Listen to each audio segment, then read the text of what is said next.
menyebut sang pemburu pemula, Richard Parker, putra ketiga keluarga Parker. Anthony tersenyum tipis. Ada pula suara lain yang menyebut pemuda itu tidak punya semangat tim sama sekali, Anthony Schneider. Whittaker dan Joe terdiam mendengar ejekan berikutnya. Sang penyelinap, satu-satunya yang terlihat waras di kelompok itu. Lalu Elizabeth menghela napas, mengaku bahwa sebelumnya ia tidak pernah terusir dari tim pertama, namun kali ini ia merasa perlu cemas. Seorang pemuda menanggapinya tegas, bahwa ia sendiri akan menyelesaikan dungeon itu. Elizabeth hanya perlu mempercayainya. Joe menilai bahwa Anthony sepertinya mencoba mengambil posisi sebagai pemimpin. Apa ada yang keberatan?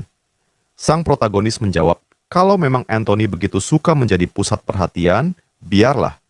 Anthony berkata bahwa pemula sepertimu memang hebat. Kau punya mata yang bagus. Protagonis menoleh ke samping, bertanya tentang kemampuan Anthony. Gadis itu menjelaskan bahwa sebenarnya Anthony adalah tipe serba bisa. Ia menyukai pertempuran jarak jauh, tetapi juga mahir dalam jarak dekat. Pemuda itu merapikan rambutnya. Suara lain menambahkan bahwa meskipun karakternya aneh, ia memiliki keterampilan yang cukup langka. Namun kepribadiannya tetap, sulit. Protagonis mengangguk, ia paham, tidak perlu diperpanjang. Menatap ke depan, protagonis berpikir. Ia tidak berencana merekrut Anthony ke dalam avatarnya.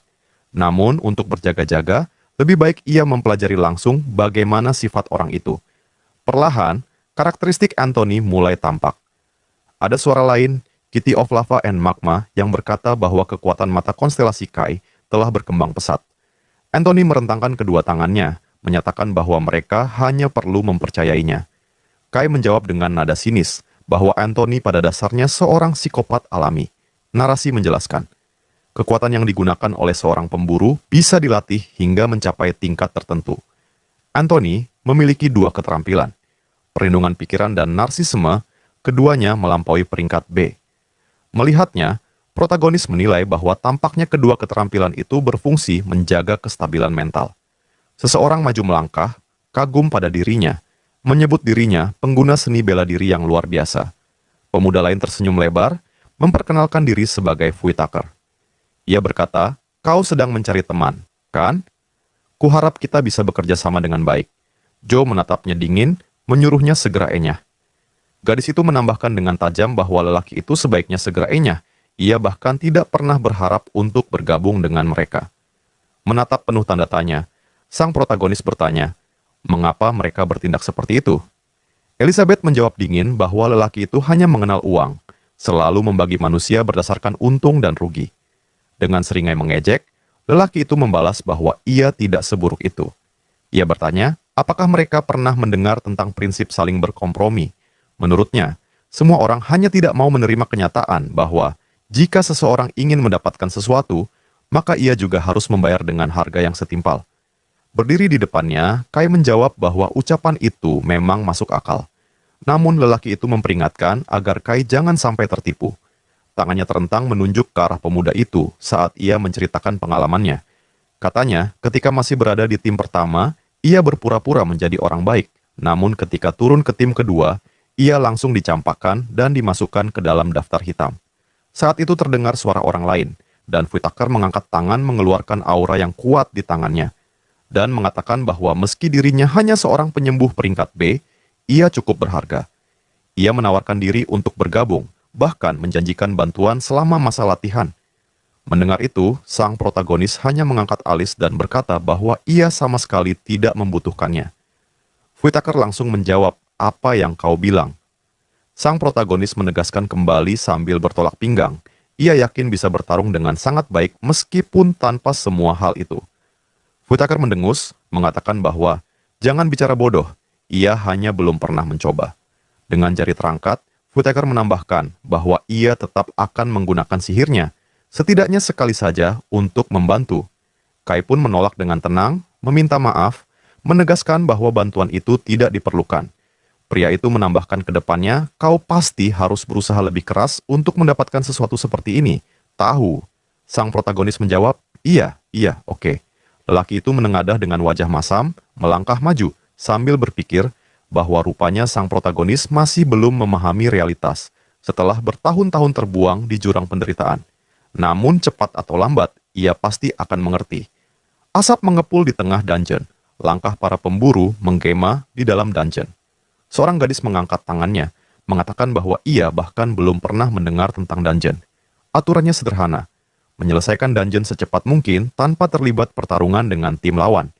Ia mengepalkan tinju, menambahkan bahwa perbekalan dan kebutuhan pokok cukup untuk 2 minggu, harus dibagi rata dan dibawa bersama. Anthony langsung menimpali bahwa tubuh mereka seharusnya difokuskan untuk sihir, bukan untuk membawa beban. Ia menegaskan bahwa siapapun yang tidak mau, boleh saja membuang persediaan itu dan pergi. Lalu berjalan lurus ke depan, ia berkata bahwa ia sendiri akan maju di barisan terdepan. Ia bertanya sinis apakah menurut Elizabeth, tubuhnya tidak sanggup menghadapi hal sepele seperti itu. Elizabeth membalas dengan nada keras, menyuruhnya berhenti bicara omong kosong, sebab bila mereka diserang dan terpaksa bertarung jarak dekat, justru ia yang merupakan ahli pertarungan jarak dekat dan seharusnya berada di garis depan. Anthony berkerut marah, mengingatkan bahwa Elizabeth sendiri berjanji akan mematuhi perintahnya. Elizabeth balas berkata bahwa ia akan taat hanya jika Anthony tidak berbicara konyol. Dalam hal pertarungan jarak dekat, Anthony harus menyerahkan posisi itu padanya. Menuding Elizabeth, Anthony menolak, mengatakan bahwa dirinya lebih baik darinya. Namun ia juga menambahkan dengan sombong bahwa Elizabeth tidak perlu malu, karena sekadar dibandingkan dengannya saja, sudah membuat Elizabeth pantas disebut pemburu hebat. Elizabeth mengepalkan tangan erat, menahan dorongan untuk menghantam wajahnya. Anthony kemudian memejamkan mata, menegaskan bahwa ia akan tetap maju di depan, sementara yang lain harus mengikutinya dari belakang. Joe mencoba menegur, tetapi Anthony mengabaikannya begitu saja dan terus berjalan. Joe melirik protagonis dan bertanya, apa yang sebenarnya ia lakukan. Sang protagonis hanya berlari tidak mendengarkan Anthony. Tiba-tiba seekor kameleon batu menjulurkan lidahnya. Tanpa ragu, sang protagonis bergerak cepat dan menghantamnya. Orang-orang terdiam, terperangah menyaksikan. Kai menoleh, bertanya, mengapa mereka hanya berdiri terpaku? Bukankah seharusnya mereka ikut bergerak? Anthony segera berseru agar ia tetap di tempat, sebab ia akan melindungi mereka. Ia mengaktifkan detektor dan menatap kameleon, ia berkata bahwa ia menemukannya. Berlari ke depan, Anthony berteriak tentang percepatan, sementara anak panahnya melesat cepat ke arah kameleon. Namun sang protagonis menghunus senjata, berpikir bahwa pedangnya bisa menjangkau lebih jauh. Dari pinggangnya, sebuah kalung muncul. Itu adalah kalung subruang pemberian Onyx yang telah dimodifikasi Kai dan dipasang di ikat pinggangnya. Kini, ia bisa mengeluarkan item yang dibutuhkan kapan saja. Melihat pedangnya, ia merasa segalanya akan lebih cepat diselesaikan. Anthony memandangnya dengan gusar, menjerit bahwa itu seharusnya miliknya, karena ia yang pertama mendeteksi monster itu. Protagonis menanggapi dengan tenang, bertanya apakah Anthony tidak sebaiknya menyimpan tenaganya untuk melawan monster yang lebih kuat. Bukankah ia adalah seorang ace? Anthony tertegun, matanya melebar. Ia pun mengakui dalam hati bahwa logika itu sempurna. Merentangkan tangan, Anthony berkata bahwa ia akan membiarkannya, asal protagonis berjanji untuk memberinya giliran menangkap monster berikutnya. Sang protagonis hanya menjawab singkat, mereka akan lihat nanti sesuai situasi. Anthony kembali berteriak, memaksa agar ia berhenti. Namun sang protagonis sudah bergerak, mengayunkan pedangnya dengan keras. Sinar tajam menghantam kameleon, mengakhiri nyawanya seketika. Anthony terperanjat, matanya membelalak. Sementara itu, Kai berjalan tenang di antara tumpukan mayat monster. Menutup mata sejenak, Anthony berpikir dalam hati bahwa aku juga kuat, aku tidak akan terkalahkan. Dengan seringai sinis, Anthony menegaskan pada Kai, mulai dari sekarang aku akan serius. Aku akan menunjukkan kemampuanku padamu. Sang protagonis menyetujui dengan tatapan penuh keyakinan. Mereka pun bergegas maju. Dari belakang terdengar teriakan, menyebut mereka gila, bertanya, bagaimana kalian bisa melakukan semuanya sesuka kalian? Gadis itu menggertakkan gigi, mengakui bahwa hanya Anthony yang membuatnya khawatir. Sebab kini ia tahu, ada 2 orang gila di dalam tim ini. Sementara itu, di ruang pengawas, sang mentor berdiri memperhatikan. Seseorang menoleh kepadanya, menunggu reaksinya. Pria itu menyilangkan tangan dan bertanya apa yang sebenarnya terjadi. Lelaki di hadapannya menjawab bahwa ia berencana menempatkan Anthony di tim utama. Anthony mengangkat tangannya ke depan menyerang lawannya dengan sihir kemampuannya, dan di ruang pengawas berkata bahwa jika dilihat secara objektif, Memang benar Anthony memiliki kemampuan komprehensif yang menonjol, namun masih belum berkembang sepenuhnya. Namun, ia menegaskan bahwa Anthony sangat kekurangan jiwa kerja sama tim, dan bila ia tetap dipertahankan, permainan tim akan hancur berantakan. Sambil menatap layar, lelaki itu menambahkan bahwa kemajuan Anthony akhir-akhir ini juga melambat drastis. Jelas sekali, ia tidak memiliki hasrat penuh dalam latihan. Sang mentor pun menanggapi bahwa pemindahan Anthony ke tim kedua justru bisa memberi dampak sebaliknya. Ia berdiri di depan layar, menyatakan akan terus mengamati Anthony sedikit lebih lama, dan menegaskan bahwa keputusan akhir akan ia ambil sendiri, jika memang tidak ada perubahan. Saat itu terdengar suara yang memanggil sang mentor. Ernest yang menunduk sambil bertanya, apa yang sedang terjadi? Apa ada tim yang sudah kalah? Seorang gadis menjawab dingin bahwa lebih baik Ernest melihatnya sendiri. Lelaki lain mengangkat alis berkata bahwa masalah itu terlihat sepele, mereka akan segera menembusnya. Joe, dengan tatapan lurus ke depan, menyahut penuh semangat bahwa itu kabar baik, apalagi dengan sihir netralisasi Whittaker di pihak mereka. Lelaki itu menggertakkan gigi, menyatakan bahwa musuh mendekat dari depan. Elizabeth menatap ke depan sambil menghela napas. Ia tidak percaya dirinya kini harus bertarung bersama Anthony.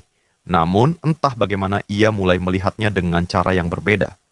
Seluruh skuad berlari cepat menembus lorong, dan sang protagonis mengangkat pedangnya seraya berteriak bahwa ada 3 monster di hadapan mereka. Biarkan ia menghadapi salah satunya dari samping. Sang gadis menjawab, serahkan saja padaku. Rekannya berkata, kalau aku bekerja sama, maka kita akan membagi kill-nya. Oke. Mendengar itu, sang protagonis menyeringai, berkata bahwa demi kerjasama, ia akan menyetujui. Kedua hunter mengulurkan tangan ke depan menyerang dengan kemampuan mereka. Seruan menggema, bahwa ia berhasil menghabisinya terlebih dahulu. Namun Kai segera memperingatkan bahwa lebih banyak monster mendekat. Ia harus berkonsentrasi. Joe menutup mata, merasakan aura lain, dan berkata bahwa ada lagi dari sisi lain, biarkan ia yang menanganinya. Gadis itu menimpali tajam, bertanya apa yang dipikirkan Joe dengan memberi perintah.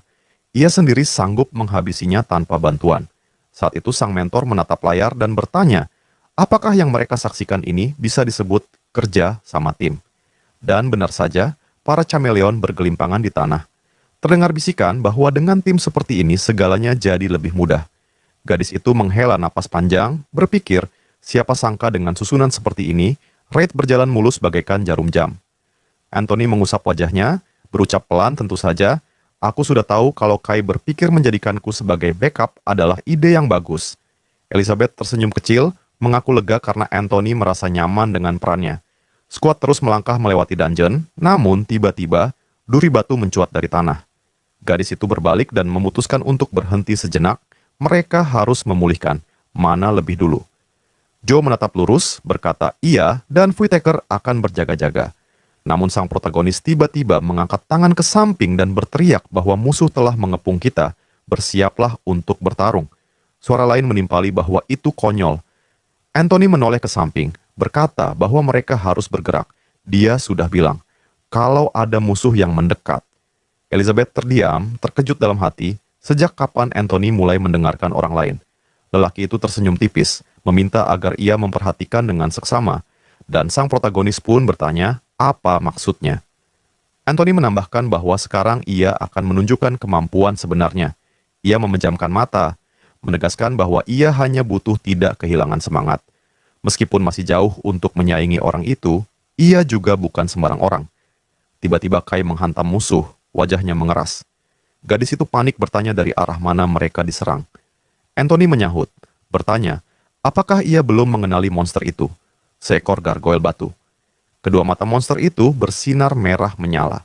Pikiran berkelebat, gargoyle batu, monster kameleon berpenampilan iblis dengan kekuatan dan daya tahan luar biasa. Lawan yang menyusahkan mampu menyatu sepenuhnya dengan bebatuan. Orang-orang masuk ke dalam dungeon semakin dalam, suara terdengar bahwa tidak ada yang perlu dikhawatirkan, karena monster itu pengecut dan akan lari pada ancaman sekecil apapun. Faktanya mereka memang sudah mundur. Namun lelaki itu terlihat begitu luar biasa, membuat semua bertanya-tanya siapa sebenarnya dirinya. Gadis itu mendongak, menyatakan bahwa ia bisa menghadapi Anthony, dan lelaki lain menambahkan tak percaya dengan kemampuan itu. Sang pelatih ataupun mentor memandang lurus dalam hati mengakui bahwa kau adalah pemimpin alami, kekuatan yang layak direkomendasikan ketua, hanya sayang sekali ia pengguna seni bela diri. Seorang pria berkacamata mendongak, berkata bahwa tim itu memang membersihkan dungeon dengan cepat, namun bukankah itu berbahaya? Ernest menimpali dengan tenang bahwa ia yakin mereka tidak bertindak ceroboh, dan jika mereka semua dikalahkan, maka itu akan menjadi pelajaran bagi mereka. Gadis itu menambahkan, bagaimanapun, tim pertama yang menaklukkan dungeon ini sebelumnya berada dalam situasi yang sangat tidak menguntungkan. Menutup satu mata, lelaki itu berkomentar bahwa keberuntungan juga termasuk sebuah kemampuan. Monster-monster berdiri diam di belakang mereka, dan terlintas dalam benak bahwa ujian Red Fork Road Trial adalah salah satu dungeon rahasia. 17 tahun lalu, bahkan Tiongkok sampai menyewa hunter peringkat A untuk menaklukkannya. Meski monster dalam dungeon ini tidak lebih tinggi dari peringkat B, struktur rumitnya penuh jebakan berbahaya yang setara dengan dungeon peringkat A. Gadis itu menoleh sambil berkata bahwa mereka nyaris tidak akan mampu menghadapi perangkap ini. Namun, lelaki lain menjawab yakin bahwa Joe masih bersama mereka, dan gadis itu menambahkan bahwa mereka juga memiliki Fuitaker. Dia dikenal sebagai penyembuh yang handal, namun dalam situasi genting seperti ini, bahkan dirinya pun tak banyak membantu. Menatap layar dengan tegang, sang pelatih berbisik dalam hati bahwa sebentar lagi segalanya akan dimulai. Sementara itu, sang protagonis menoleh dan menyatakan bahwa ia akan maju mendekati monster. Seketika, makhluk itu menerkam sambil mengeluarkan jeritan mengerikan, namun serangannya berhasil ditangkis. Sang protagonis segera membalas dengan tebasan kuat. Ernest menyilangkan kedua lengannya, terdengar suara benturan keras seolah-olah neraka sendiri yang menghalangi. Dari ekspresinya jelas, ia mengetahui apa itu gargoyle. Lelaki itu mengerutkan kening dan bertanya apakah sebelumnya ia pernah berhadapan dengan makhluk serupa di dalam abis. Jawabannya singkat, ya. Gerakannya menunjukkan pengalaman yang nyata. Ia kemudian bertanya, sudah berapa lama Kai bertahan di jurang abis?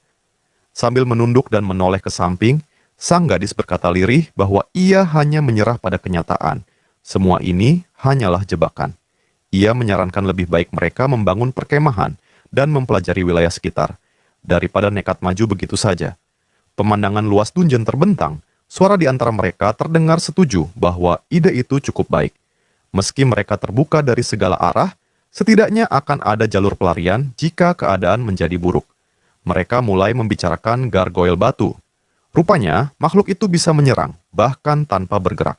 Pasukan pun meneliti dungeon dengan hati-hati. Sang protagonis berkata bahwa waktu serangan mereka tak bisa diprediksi, namun tak perlu terlalu khawatir, sebab ia mampu merasakan kehadiran mereka jika bergerak mendekat. Sang gadis mengernyit dan menatap protagonis, lalu ia balik bertanya apa yang membuatnya terkejut.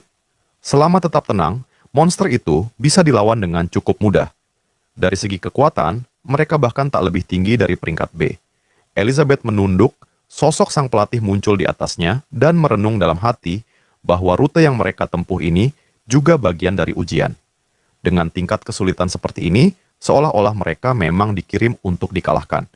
Pertanyaan muncul dalam benaknya, apakah ada yang bisa bertahan hidup?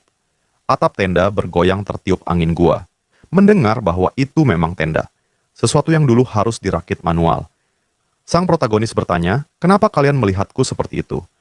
Sang gadis mengeluarkan drone dan berkata, kau mungkin tidak tahu dengan benda ini kan?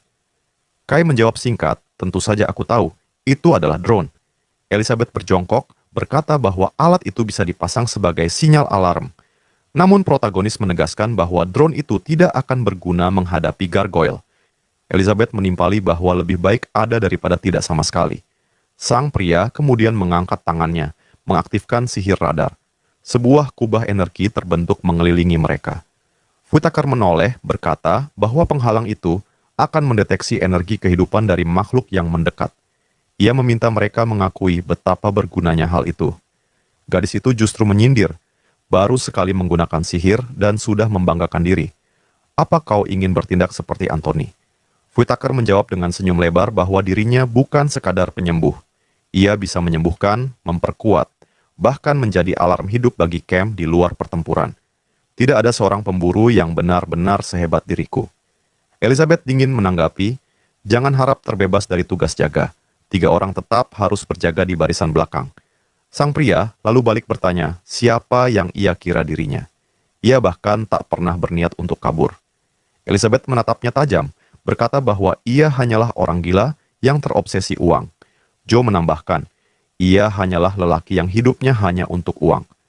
Anthony ikut mencibir, menyebutnya sampah. Whittaker tiba-tiba mendekati sang protagonis sambil mengeluarkan air mata, mengatakan bahwa mereka terlalu kasar. Dengan menepuk bahu sang protagonis dan berkata, mereka terlalu kasar. Mereka adalah bajingan jahat yang menghina kawan mereka. Elizabeth menyipitkan mata, heran dengan sikap Whittaker yang mendadak seperti itu. Joe bersuara, mungkin Whittaker sudah melihat betapa berharganya sang protagonis dengan seni bela dirinya dalam perburuan hari ini. Kai berjalan lurus, pikirannya melayang. Serangan hari ini jelas memperlihatkan siapa yang berperan paling penting. Dan jawabannya adalah sang protagonis, pemimpin barisan depan, petarung bela diri yang telah kembali dari Abyss. Lelaki itu tersenyum tipis, mengingatkan bahwa jangan membangun tembok besi di sekeliling diri. Ia, misalnya, menyukai sesuatu. Protagonis menoleh, penasaran, lalu menanyakan apa maksudnya. Dengan ringan terdengar bahwa ia menyukai latihan bench press. Lalu bertanya apa ada yang lain selain itu. Dengan dumbbell di tangannya, jawaban lain muncul. Angkat lateral dumbbell. Lelaki itu kemudian mengalihkan perhatian, menyatakan bahwa tenda sudah berdiri, dan mereka harus bersiap makan pemulihan tenaga. Mereka duduk melingkar. Sang protagonis menatap makanan di hadapan mereka, lalu menunduk malu sambil bertanya, apa sebenarnya ini? Joe tersenyum kikuk, mengatakan bahwa makanan ini adalah hidangan dungeon paling lezat di dunia, ia bahkan sudah tak sabar mencicipinya. Anthony mencibir, menyatakan bahwa makanan itu tidak pantas untuk seorang pemburu sesempurna dirinya. Namun akhirnya lelaki itu tetap memakannya, mengeluh pahit bahwa rasanya menjijikkan, tetapi ia tak mungkin berburu tanpa makanan. Elizabeth mencoba menenangkan, setidaknya ada daging sapi di dalamnya. Kai mengangguk pelan, menurutnya masih bisa dimakan. Protagonis menyandarkan tangan di lutut berkata bahwa jika mereka tak bisa makan ini, biarlah ia yang memasak sesuatu. Elizabeth menatapnya curiga, bertanya apa yang bisa ia masak di dalam dungeon. Lelaki lain menambahkan, itu mustahil, bahkan bahan makanan pun tak ada di sini. Namun, sang protagonis tersenyum, lalu bertanya bukankah mereka sudah mendapat banyak bahan makanan. Seekor bunglon batu tergeletak di tanah. Semua menoleh, terkejut mendengar maksudnya. Whittaker langsung bertanya, apakah ia serius hendak memakan bunglon batu? Anthony melipat tangan, berkata bahwa ia tahu sang protagonis pernah lama di Abyss, tapi ide ini terlalu gila. Namun protagonis menyeringai yakin, ia mengeluarkan senjata masakannya sebuah panci berwarna emas, dan menyatakan bahwa bunglon itu bisa dimakan, ia akan mencari cara. Sebelum sempat ada jawaban, layar menampilkan kemunculan monster lain. Seorang pria menatap tegang, menyaksikan apa yang terjadi berikutnya. Tim-tim lain juga mulai bergerak menuju pusat pertempuran. Gargoyle perlahan bangkit, sayap batu mereka berderak seakan mengoyak udara. Pertanyaannya, apakah para tim lain mampu menghentikan mereka? Tubuh-tubuh para hunter tergeletak di tanah, kabar beredar bahwa tim si Chet telah hancur. Seorang pria terlihat berlari ketakutan, dikejar oleh monster yang jauh lebih besar darinya. Tersiar pula kabar bahwa tim Agnes sudah setengah hancur, terpaksa mundur sambil terseret rasa putus asa. Di ruang pengendali, mata-mata terpaku pada layar yang menampilkan kehancuran itu. Seorang pria bertanya, apa yang sedang tim itu lakukan? Sang pelatih hanya terdiam menatapnya. Di sisi lain, aroma makanan justru tercium. Di atas api unggun, makanan melayang di wajan dan sang protagonis menariknya keluar dengan tangan. Elizabeth memandangnya dan berkomentar bahwa masakan itu terlihat sangat menggoda. Namun Joe menimpali dengan nada keras, menyuruhnya berpikir seperti orang normal, karena semua itu hanya kelihatan enak semata. Elizabeth bertanya apakah dia sama sekali tidak akan memakannya. Laki-laki itu menjawab, bukan seperti itu maksudnya. Sang protagonis tersenyum, berkata bahwa ini bukan hanya daging. Wadah makanan tetap dipanaskan di atas api, sementara aroma semakin kuat. Para hunter menatap makanan itu dekat-dekat. Dan seseorang bertanya, apa itu risotto atau paella? Gadis itu menjawab bahwa hidangan utamanya adalah nasi goreng ala Asia. Joe menambahkan bahwa ia pernah melihatnya di sebuah film. Tampak sangat menggugah selera, meskipun daging yang dipakai adalah daging monster. Sebuah makanan lezat yang menggugah selera sudah siap, dan terdengar suara pertanyaan, apakah semuanya sudah siap untuk dimakan? Kai melirik ke samping dan berkata, apa aku bilang kalau aku akan memberikan ini untuk kalian? Kata-kata itu membuat yang lain terkejut. Ia menambahkan bahwa ada yang mengatakan, daging monster tidak enak dan tidak bisa dimasak. Jadi ia ingin membuktikannya betapa lezatnya daging monster ini. Anthony terkekeh, menyuruhnya berhenti, mengatakan bahwa ia tak pernah mengatakan hal semacam itu. Namun sambil merapikan rambut, Anthony menambahkan bahwa itu berarti aku punya hak untuk memakannya. Meskipun aku tidak mengatakannya secara terang-terangan, aku cukup tinggi untuk menilai kemampuanmu. Karena kau hunter yang sekuat diriku, aku yakin masakanmu juga akan istimewa. Hunter yang berdiri di belakangnya berkata, tidak kusangka Anthony sampai seputus asa seperti itu. Dasar penjilat. Mendengar itu, Kai menyodorkan makan ke Anthony berkata, ya, karena kau mengatakannya seperti itu, aku tidak keberatan untuk memberikannya kepadamu. Mata Anthony berkaca-kaca, lalu mengucapkan terima kasih. Anthony akhirnya mencoba makanan itu. Menatap hidangan hangat, ia mengaku rasanya sungguh lezat. Sang protagonis tersenyum, mendoakan selera makan mereka semakin baik. Tiba-tiba, kilatan petir melintas, dan sebuah notifikasi muncul. Tertulis bahwa berkat hidangan dengan kandungan magic power tinggi, cadangan magic di tubuhnya telah pulih. Ia terperangah, berkata bahwa bahkan cadangan mana ikut pulih, sesuatu yang seharusnya mustahil. Kai tersenyum, berpikir bahwa dunia di sisi lain hanyalah realitas virtual. Jika begitu, bahan makanan bisa saja pulih kembali. Maka, ia berniat membuat nasi goreng daging dalam jumlah lebih banyak lagi. Ketika sang protagonis kembali menyiapkan makanan, seorang gadis tiba-tiba mengangkat tangan dan berteriak agar ia berhenti sebentar. Ia menempelkan tangan ke dada, lalu menegaskan bahwa, Joe, yang mengatakan hal itu sebelumnya bukan aku. Whittaker ikut mendekatinya berkata, aku sudah menghapusnya dari daftar teman sosmedku sejak lama. Jadi apa aku boleh ikut memakannya?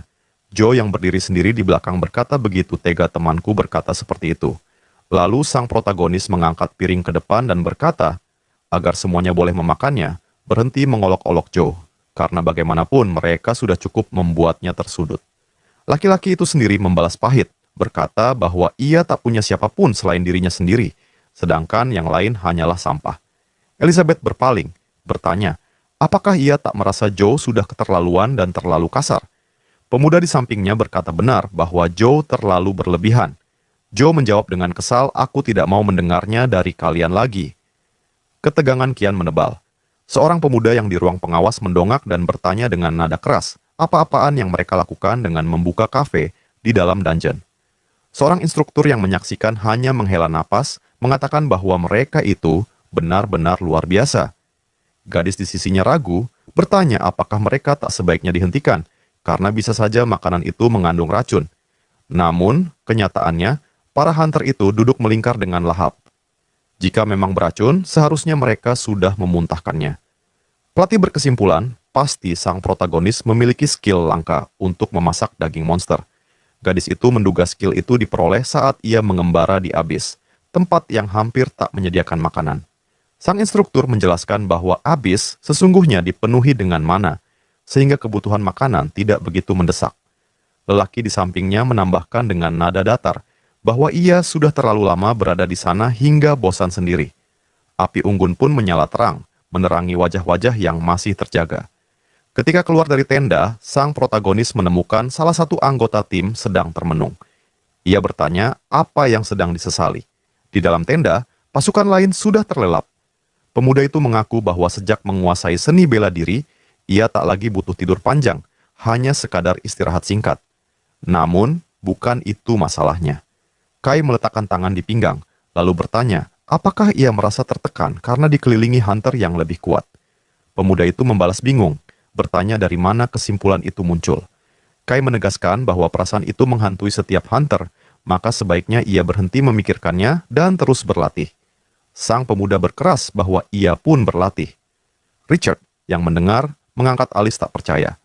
Kai menyindir bahwa yang dimaksud hanyalah beberapa kali menggunakan sihir di akhir pekan. Ini sudah cukup. Apa itu sudah cukup bisa dikatakan latihan? Kata-kata itu menusuk. Kai melanjutkan, aku tidak tahu kenapa kau datang ke sini, tapi kalau kau ingin pergi ke garis depan, Itu saja tidak akan Richard merenung tidak ada seorang pun yang memberi tahuku hal ini. Karena sepanjang hidupnya, ia selalu dipanggil jenius oleh keluarganya. Tak pernah ada yang berkata seperti ini padanya. Kepalanya tertunduk, pikirannya terguncang. Namun, sang protagonis memotong keheningan dengan suara tegas, menyuruhnya fokus, dan segera membangunkan yang lain. Pemuda itu heran, bertanya apa yang sedang terjadi. Mendadak sang protagonis berteriak lantang, memberi perintah bahwa kita sedang disergap. Kalian semua bangunlah. Joe yang terkejut menyipitkan mata, bertanya apa yang sebenarnya sedang terjadi. Anthony segera menimpali, mengatakan bahwa menyerang mereka tidak akan berhasil. Sang protagonis melangkah maju, siap menghadapi ancaman baru yang mendekat. Ternyata bukan hanya gargoyle batu yang ada di sana. Dengan dahi berkerut, sang protagonis menambahkan bahwa sesuatu yang jauh lebih besar sedang mendekat. Para monster melesat maju, dan terdengar kabar bahwa para stone gargoyles batu itu sedang mengelilingi sang bos dungeonnya, dan para monster menuju ke arah mereka. Saat instruktur menatap ke atas, berkata bahwa stone gargoyles batu itu cukup cerdas, seolah menyadari hanya dengan mereka, tim ini akan kesulitan dan setidaknya Kai sang protagonis pasti sudah menyadari kalau mereka akan kesusahan melawan para monster.